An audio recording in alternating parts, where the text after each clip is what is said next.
Hello दोस्तों and welcome to amazing facts with DHA.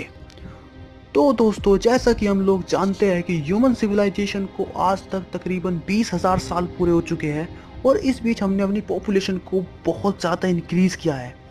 हमने अपनी इस महान सिविलाइजेशन की शुरुआत नदी के किनारे से की थी और आज हमने अपनी सिविलाइजेशन को पूरी दुनिया तक पहुंचाया है। आज हमारी पॉपुलेशन लगभग 7.8 बिलियन है। लेकिन समय समय पर दोस्तों कुछ ऐसी महामारियां आती रहती है जिन्होंने किसी एक कंट्री या कॉन्टिनेंट तक सीमित न रहकर पूरी दुनिया को अपनी चपेट में लिया है। तो दोस्तों, आज हम बात करने वाले हैं कुछ ऐसी ही महामारियों के बारे में। तो बिना देर किए चलिए स्टार्ट करते हैं। तो नंबर 5 पर है दोस्तों इटालियन प्लेग। ये बीमारी 1629 में सामने आई थी दोस्तों और तकरीबन 2 साल तक इसका प्रकोप दुनिया पे रहा था। इसने इटली के नॉर्दर्न और सेंट्रल पार्ट को बहुत बुरी तरह से अफेक्ट किया था और इसने इटली की सिर्फ एक मिलान सिटी में ही 60,000 लोगों की जान ली थी। इस बीमारी का अंत होते होते इसने लगभग 5 मिलियन लोगों की जान ले ली थी दोस्तों। आप सोच सकते हैं बहुत ही खतरनाक बीमारी थी ये। नंबर 4 पे है दोस्तों जस्टीनियन प्लेग। ये दुनिया में प्लेग नामक महामारी की शुरुआत हुई थी। ये 541 एडी में आया था दोस्तों और ये तकरीबन 200 साल तक रहा था। इसने दोस्तों लगभग Mediterranean basin, Europe and Roman empire को काफी अफेक्ट किया था। 2013 की रिसर्च के अनुसार दोस्तों प्लेग को फैलाने वाला बैक्टीरिया यर्सीनिया पेस्टिस था जो बाद में चल के द ब्लैक डेथ के लिए भी रिस्पॉन्सिबल बना था। इसने दोस्तों लगभग 20 मिलियन लोगों की जान ली थी अपने टाइम पर। 20 मिलियन दोस्तों, 20 मिलियन। तो दोस्तों अब नंबर 3 की तरफ आते हैं जो है हमारा HIV एड्स। इस पेंडेमिक की शुरुआत 1970 में हुई थी और ये एक ग्लोबल पेंडेमिक है। सबसे पहले ये किंशासा में पाया गया था जो कि कोंगो गणराज्य में है।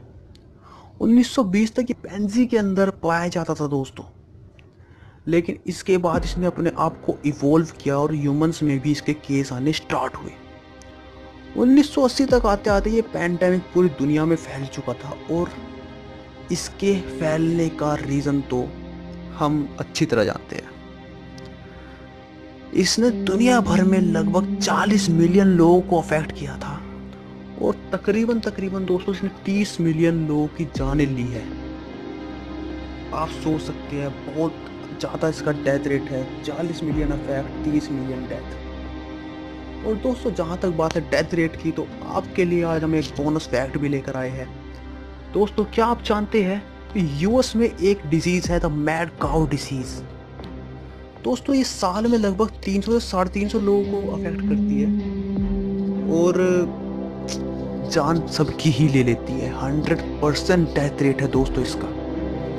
ये बीमारी अगर किसी को हो जाती है तो दोस्तों बस राम नाम सत्य है। तो दोस्तों ये आज का हमारा बोनस फैक्ट था और हमेशा ट्राई करेंगे कि आपके लिए ऐसे ही बोनस फैक्ट हम लाते रहे हर वीडियो में। तो दोस्तों चलिए अब पढ़ते हैं नंबर 2 की तरफ जो है द स्पेनिश फ्लू। ये सबसे डेडलीस्ट इन्फ्लुएंजा पेंडेमिक है दोस्तों। इसकी शुरुआत हुई थी 1918 में और इसने लगभग 3 साल तक दुनिया में अपना कहर बरसाया था। ये दोस्तों H1N1 वायरस के थ्रू फैला था और सबसे पहले इसका केस आया था यूरोप में। ये इतना ज़्यादा संक्रामक था दोस्तों कि ये एक पर्सन से दूसरे पर्सन में हवा के थ्रू, सांस की ड्रॉपलेट्स के थ्रू, कफ, स्नीज के थ्रू फैल जाता था। और दोस्तों ये हमारी रेस्पिरेटरी सिस्टम को इतना बुरा अफेक्ट करता था कि आपका बचना बहुत मुश्किल हो जाता था। इसने दोस्तों 50 मिलियन लोगों की लगभग जान ली है। और दोस्तों क्या आप जानते हैं कि ये स्पेनिश फ्लू से मरने वालों की संख्या वर्ल्ड वॉर फर्स्ट में मरने वालों से लगभग 3 गुना थी। तो दोस्तों अब हम आते हैं अपने नंबर 1 बीमारी की तरफ, सबसे मोस्ट डेंजरस जिसे डिजीज कह सकते हैं हम हमारी लिस्ट की। इसका नाम था दोस्तों द ब्लैक डेथ। ये विश्व में दोस्तों दूसरे प्लेग की शुरुआत थी और ये 1346 में आया था और तकरीबन ये 8 साल तक लोगों की जान लेता रहा। इस महामारी का कारण दोस्तों वही था यर्सीनिया पेस्टिस, जो प्लेग ऑफ जस्टिनियन में भी सामने आया था। इसकी शुरुआत दोस्तों हुई थी चाइना से, जो कि बाद में सिल्क रूट्स के थ्रू पूरी दुनिया में फैल गया था। इसने दोस्तों लगभग 500 बिलियन लोगों को अफेक्ट किया था। ये उस वक्त की पॉपुलेशन का लगभग 1/3 था दोस्तों। दुनिया के 1/3 लोगों को इसने अफेक्ट किया है और इसने 200 मिलियन लोगों की लगभग जान ली है। तो चलिए दोस्तों, अब हम आपसे विदा लेते हैं और हमें आशा है कि आप अपनी और अपनी फैमिली की हेल्थ का पूरी अच्छी तरह से ख्याल रखेंगे और हमारे कंटेंट अगर आपको पसंद आया हो तो दोस्तों लाइक ज़रूर कीजिएगा, शेयर कीजिएगा। नया चैनल है तो जय हिंद दोस्तों।